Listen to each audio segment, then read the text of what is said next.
I know, Christmas in July. It sounds a little early. So I waited all the way till August to show you one of our great holiday lines from Michael Miller, a gnome to FaLa. I've got a great tutorial for you. Let's get started.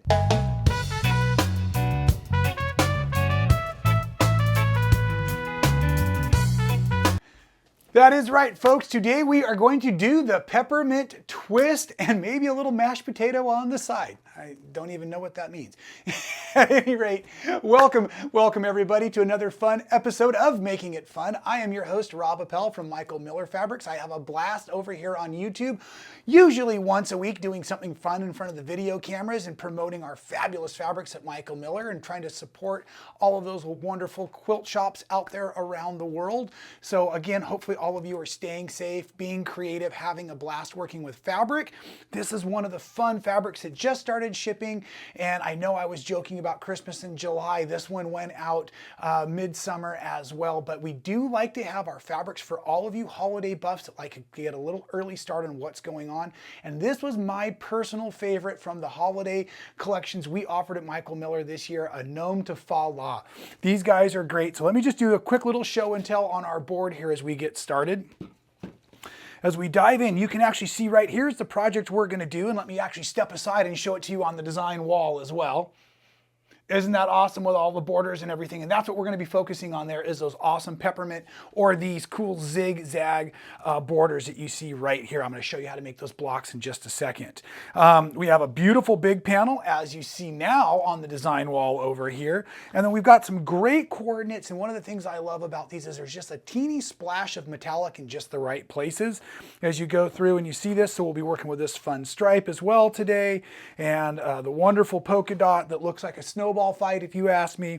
So just a great, really fun collection. And the last one I'll point out, if you didn't already pick up on it, which is actually my favorite of the whole collection, which is the little wrapped candy canes there in their little plastic wrappers. And I can just taste the lovely in that. So at any rate, yes, it is too early for Christmas, but it's never too early to have fun right here on YouTube at Making It Fun. So I am going to walk you through. We have a free pattern. Yours is probably not under your table. Yours is over on the internet at michaelmillerfabrics.com. We have a inspirations tab and then free downloads. And so like I said, this is from Natalie Crabtree. She's one of the fantastic designers that supports Michael Miller Fabrics. And this is her pattern right here. And we are featuring that fantastic panel you see right in the center. So I'm just going to leave these guys right over here watching over us to make sure we get it just right. And the peppermint twist part, the part that I really love, is this super cool border that we're gonna build, and it features the stripe running perpendicular. So there's a couple little things we can talk about and teach you here as we get started. Following the instructions, there's some cut instructions, and you're going to need to make sure that your stripes are running perpendicular, which is actually the easier way to cut them. So you're gonna have two widths of stripes that you're using in the project. The borders that are the sides of the panel are basically just like this, and this is a 4.5 inch width by the length of the fabric that I ended up purchasing, but these stripes are running the opposite direction from the selvage. So just be careful when you're cutting to make sure that your stripes are running in the direction you want before you get started there. The other size stripe we're gonna need, and that's gonna be to build our block unit, and this is what our block unit looks like, just like that. Super simple, but there's a really fun way of doing this, I think. So at any rate, what we're gonna need for this is we're gonna need what were 2.25 inch stripes, again by your goods, with the stripes running perpendicular in here. This is an 8 inch rectangle, that's what the pattern calls for. So 2.25 by 8 inches. Also, you're going to need 2 pieces of your wonderful cotton couture. That's our high density solid from Michael Miller, our bright white color. And these pieces are 1.5 inches by the 8 inches also. Now, Natalie has you piece these together individually versus in the long strip. So there's a couple of different ways you could do this. You could take your stripe just like this, and you could sew on the long white stripes on both sides.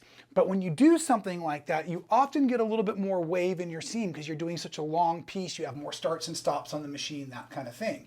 So this is broken down, and we're going to need to make 14 individual little squares here, 7 on the top, 7 on the bottom.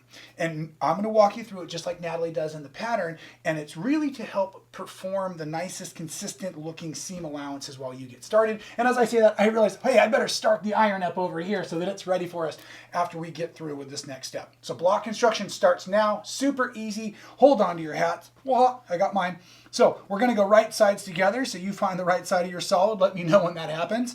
And I'm going to put it right on the top or the right side of my stripe there.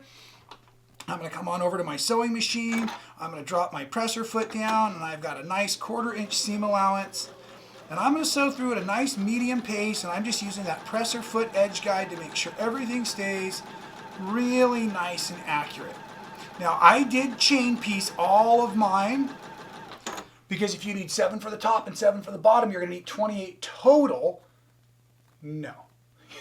You're going to need 14 total, 28 of the white strips, 14 of the stripes. But at any rate, we got some sewing to do. So go ahead and chain piece these, but just take them in the 8-inch chunks.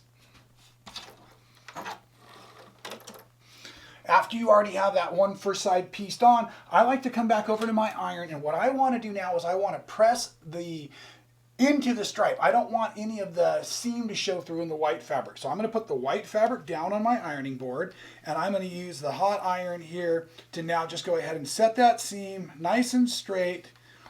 And because I'm going to do this on both sides, I like to do it one side after the other. So again, if chain piecing, sew on all of one side of your little stripes, your little white pieces, and then put on the other side like we're going to go ahead and do now. Right sides together.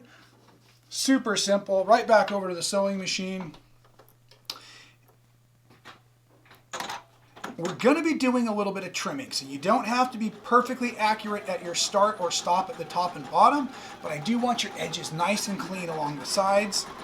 Keep that stripe looking real accurate.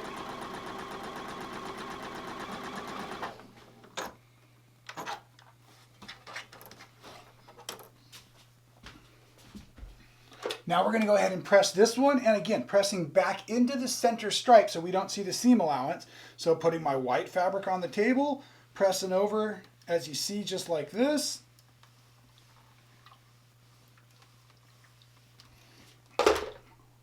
And this, my friends, is the first portion we need for the construction. So like I said, we need 14 total units. We need 7 for the top, 7 for the bottom. So we're going to do this 14 total times with our 2 1/4 and our 1 1/2, just like that. This is basically done until we bring in our next part of the unit to make this basically on point. And that's going to require some of these 3 1/2 inch squares. Now the 3 1/2 inch squares are going to need to be cut down. So I'm going to grab myself some tools, forgot those.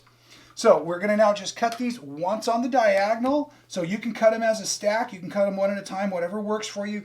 But I really want you to make sure you're doing these efficiently but precisely, because this little 3 1/2 inch square doesn't give us a lot of wiggle room. So what we're going to do is we're just going to cut that, like I said, right across the center there. We're going to use each of those pieces as we move forward. Now what I want to do is I want to find the center of this piece. So what I like to do is I'm going to fold it right sides back out. And you could finger crease this, but we're going to be working with this a while, and I went ahead and did this to all of my pieces first. I hit it with a nice iron right there, and what that effectively has done is found the center of this particular unit. I want to know where center is, because now as I go right sides together, I'm going to take the tippy tip of that triangle and I'm going to lay it so that it's touching right on that center line.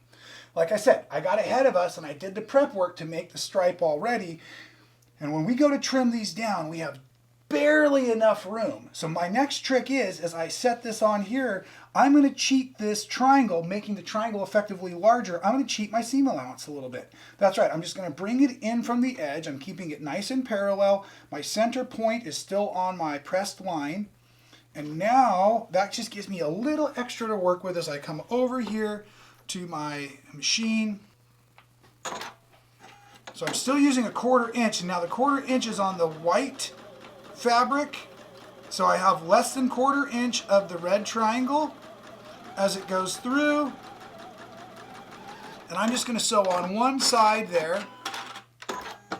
And I'm actually not going to go press because I don't want to press out my center marking right now. So I'm just going to rotate this right where it's at. And we're going to do the exact same thing. Here, actually, let me bring it over here so you can see it a little bit better. Okay, I'm going to fold this back out of my way so I can find that center mark again. Once again, I'm going to drop the triangle on. I'm going to leave myself a little extra, which effectively just makes that triangle a little bit larger, a little bit larger. Okay, and now I have it just where I want it, and I'm going to go ahead and I'm going to sew in just like we did a moment ago.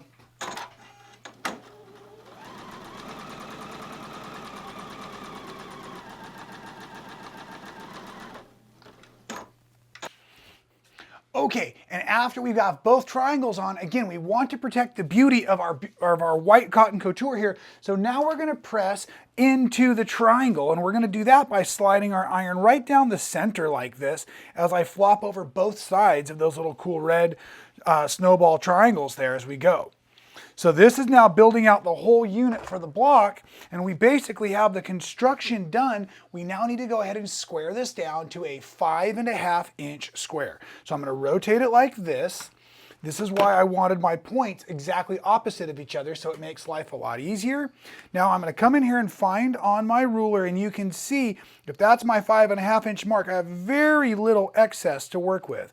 So I'm going to come over here, just like anytime I trim a square, and what I really want to do is I want to cheat, so I have a little bit of fabric on the top and the side of the ruler, so I'm making a nice cut here. So I'm going to cut this way, and then I like to cut this way because I'm not starting therefore with my blade at the tip. Anytime you start with your blade at the tip of a ruler, you have the opportunity to nibble into the ruler and damage the blade, dull the blade, put a nick in it. So those two edges have been cut and trimmed. Now it's very easy. I'm just going to rotate this.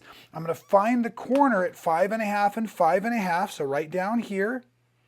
Line those lines up really nice, and now I'm going to go ahead and trim off that side and trim off this side, again protecting the ruler, protecting the blade, and we have, voila, a beautiful block that has our stripe now at what we call on point within the block. And like I've said, I think several times, you need 7 for the top and 7 for the bottom. And as we begin to assemble them, we're just going to assemble them like this in opposite format. So we're just going to put them together. We're going to lay these over just like this. And then I just start at the machine from one block and start working my way down. So I'm going to come back over with that same 1/4 inch edge guide. We'll do one together. I'm going to stitch down, and I just kind of use my finger here to keep those seams folded over nice. And with something like this, because it is so simple to do, and we're not really worrying about what happens after the pressing for the next portion of the seam, you can flop one over, you can grab another block, you can just make sure that the points are doing your really cool little peppermint twist there, or your cool zigzag. Line these up. Come on back in under the presser foot.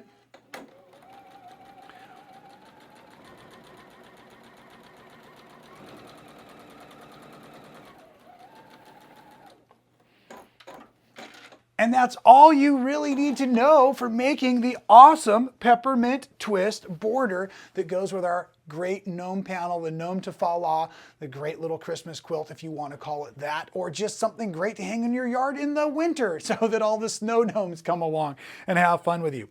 Now, I will point out real quick, we want these to end up at 35.5 inches. I measured mine last night as I was just finishing it up, and bang, it is on the money. I am so proud of myself. So do respect your 1/4 inch seam allowances. All of the calculations are really built that way so that they'll work out nicely. Now the next step would be, with that panel, you're going to put on your cotton couture, the white strips in first, and then you put on your side strips, the ones that were made out of your stripes like this, right? Okay, put these on first, trim it all down, and then your top and bottom zigzag peppermint twist borders will fit right in there, and you're all set and dialed in, ready to do some really fun and easy machine quilting. This will make a great little gift. Like I said, make a great little holiday decoration. I know my family came in and saw it on the design wall and say, hey, we know what we're doing with that thing. We love to decorate around here, and we're just gonna have a blast. So again, thank you for letting me present to you today. I'm super glad that you are out there supporting your local quilt shops, whether you're doing doing it by curbside pickup or a nice little visit when the stores are safe, and or checking with them online. A lot of the shops have already picked up this fabulous line from Michael Miller Fabrics, and they should have it in stock already. That's why I tried to time the video the way I did. So enjoy, be creative, and we will see you very soon with another episode right here at Making It Fun.